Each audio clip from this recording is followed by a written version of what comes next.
a Navy SEAL hero, a Medal of Honor, and a final message that reached his family, moments after his funeral. Was it coincidence or something more?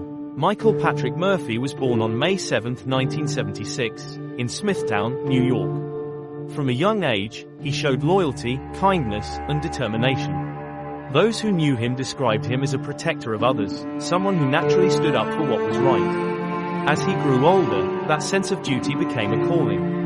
After studying political science at Penn State, Michael chose the hardest path of all. He set his sights on becoming a U.S. Navy SEAL. The training was brutal, many who attempted it failed. But Michael persevered, pushing his body and mind through exhaustion, cold water, and endless drills. When he finally earned the SEAL Trident, he proved that he belonged to one of the most elite military forces in the world.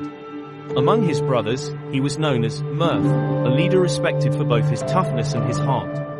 In June 2005, Michael and his SEAL team deployed to the mountains of Afghanistan during Operation Red Wings. Their mission was to find a dangerous Taliban commander, but fate intervened. A group of goat herders accidentally discovered their position. Michael, guided by his principles, decided to release them rather than take their lives. Hours later, his team was surrounded by more than 100 Taliban fighters. A brutal battle followed. The team was outnumbered, outgunned, and pinned down in rough terrain. With communication lines failing and lives at stake, Michael made a decision that would define his legacy. Leaving the safety of cover, he stepped into the open, fully exposed to enemy fire, so that he could call for reinforcements. He completed the call, giving his team a fighting chance, but the act cost him his life.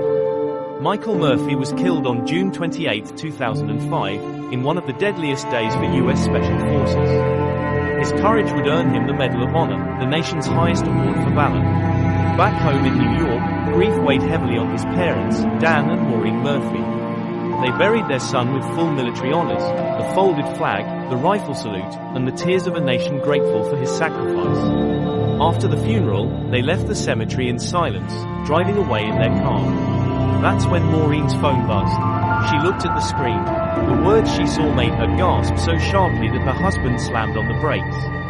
The message said, "Mom, I'm home safe and sound. Mike." For years, Michael had made it a ritual to send that exact text after returning safely from missions. It was his way of letting his mother know she could finally breathe again, that her son was safe. But this time, the message arrived minutes after his burial. Technically, it may have been a delayed text, something stuck in the network from a previous deployment that only delivered much later. But for his grieving parents, it was no accident. It was a sign. To them, it was Michael's final reassurance, his way of saying that his last journey was complete, and that he had finally made it home. Today, Michael Murphy's legacy lives on. His name is honored through the USS Michael Murphy, a Navy destroyer that sails with his spirit.